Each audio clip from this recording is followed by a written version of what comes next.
सावन के महीने में सुहागिन महिलाएं जरूर करें। यह 5 काम महादेव और माता पार्वती होंगे। प्रसन्न जो मांगोगे वह सब कुछ मिलेगा। श्री शिवाय नमस्तुभ्यम। दोस्तों, जैसा कि आप सभी जानते हैं कि सावन का पवित्र महीना हो चुका है। ऐसे में दोस्तों, सावन के महीने में हरी चूड़ियों का बहुत ही विशेष महत्व हो, तो इसीलिए आज के इस वीडियो में हम जानेंगे कि हरी चूड़ियां हमें कब खरीदनी है। इसी के साथ चूड़ियां क्या माता पार्वती को पहले चढ़ाकर ही हमें पहननी है। साथ ही जानेंगे कि क्या पहले की रखी हुई चूड़ियां यानी कि पिछले साल की चूड़ियां पहन सकते हैं या नहीं। और साथ में जानेंगे फल वाला उपाय कैसे करना है और किसे करना है। इसी के साथ क्या सावन में मासिक धर्म के दौरान शिव जी की पूजा और सावन में व्रत कर सकते हैं या नहीं। तो सावन से जुड़े यह सभी महत्वपूर्ण नियम आज के इस वीडियो में हम जानेंगे। इसीलिए वीडियो यदि आपको पसंद आए तो वीडियो के लिए एक लाइक करें। चैनल पर पहली बार आए हैं तो चैनल को सब्सक्राइब जरूर करें और वीडियो के कमेंट बॉक्स में ओम नमः शिवाय या हर हर महादेव जरूर लिखें।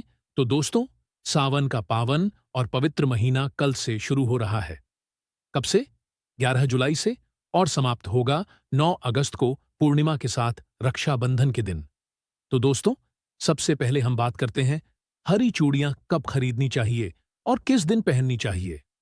तो देखिए, सावन का जो महीना होता है यह बहुत ही पावन और पवित्र महीना है। तो महिलाओं को सुहाग की चीजें जरूर से खरीदनी चाहिए। लेकिन अगर आपके पास पुरानी चूड़ियां भी रखी हुई हैं तो आप उन्हें भी ले सकते हैं। खरीदने की कोई आवश्यकता नहीं है।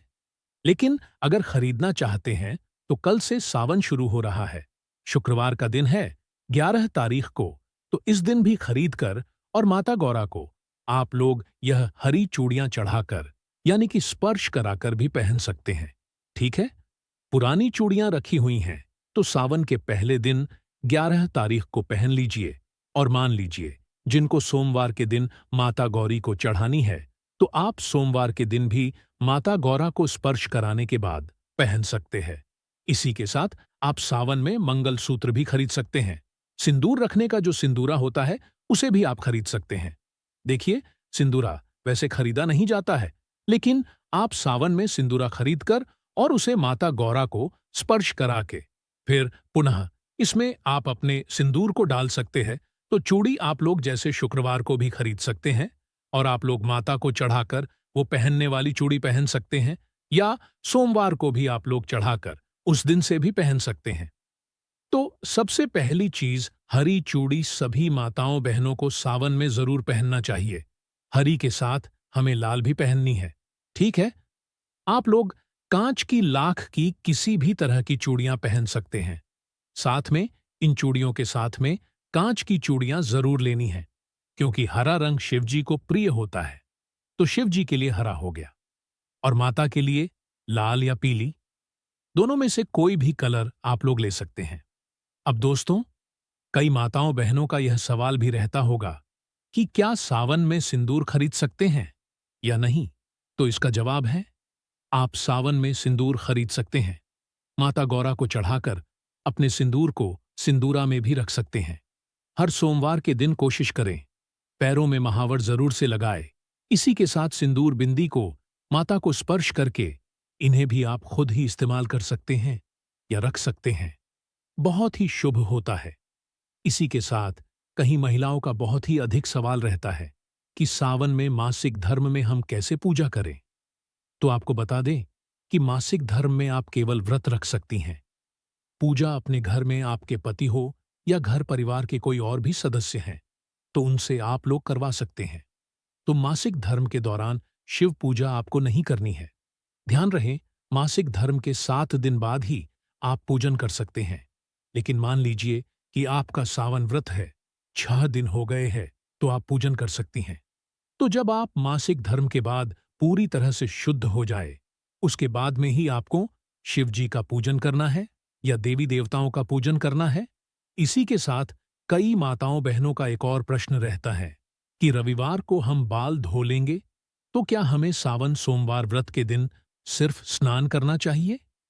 तो देखिए, रविवार के दिन अगर आप लोग बाल धो लेते हैं तो आपको ध्यान रखना है कि सोमवार को बाल धोने की कोई जरूरत नहीं है। आप बिना बाल धोए भी सावन सोमवार व्रत में शिवजी का पूजन कर सकते हैं, लेकिन ऐसा तब करेंगे जब रविवार के दिन आपने बाल धोए हैं। ठीक है। अब देखिए दोस्तों, कई महिलाओं का एक और सवाल जरूर से रहता है कि सावन में व्रत के दौरान प्याज लहसुन खा सकते या नहीं। तो देखिए, जो महिलाएं या जो भी व्यक्ति सावन सोमवार का व्रत रखते हैं, तो ऐसे में उन्हें प्याज और लहसुन का सेवन बिल्कुल भी नहीं करना चाहिए, और इसी के साथ पूरे सावन भी प्याज और लहसुन का सेवन नहीं करना चाहिए। लेकिन कई माताओं बहनों के घर में केवल वह स्वयं व्रत रखती है और बाकी के लोग व्रत नहीं रख पाते हैं।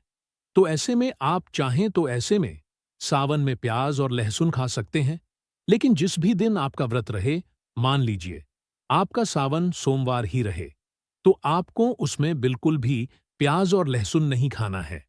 और इसी के साथ परिवार में सभी लोगों को सावन के महीने तो आपको मांस और जो भी अशुद्ध चीजें हैं उन्हें खाने से बचना ही चाहिए। हाँ, प्याज लहसुन सावन में यदि बहुत अधिक आवश्यक हो तो परिवार वाले खा सकते हैं, लेकिन जिन माताओं बहनों के सावन के व्रत रहते हैं, तो उन्हें उस दिन प्याज और लहसुन से परहेज जरूर करना चाहिए। इसी साथ एक और प्रश्न रहता है कि क्या हम घर पर शिवलिंग रख सकते हैं या नहीं? तो इसका जवाब आपके ऊपर निर्भर करता है।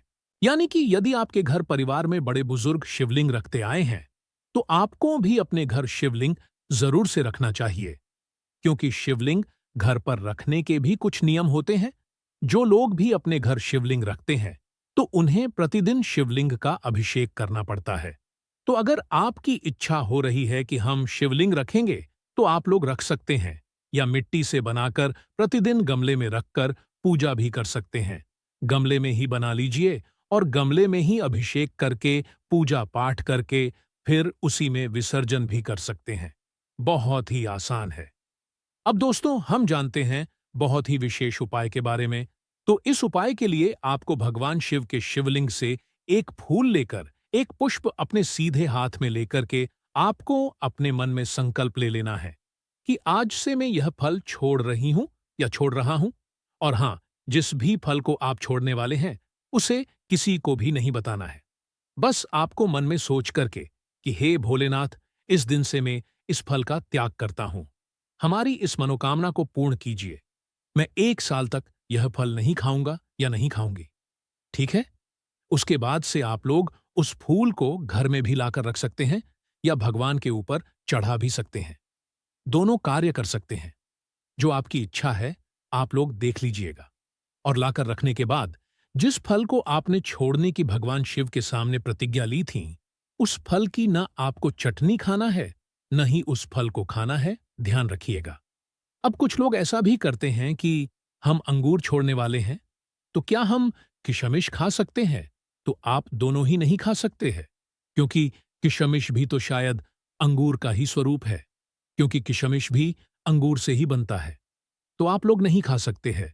और कुछ आम छोड़े देंगे और बाद में कहेंगे कि हम अचार खा लिए हैं।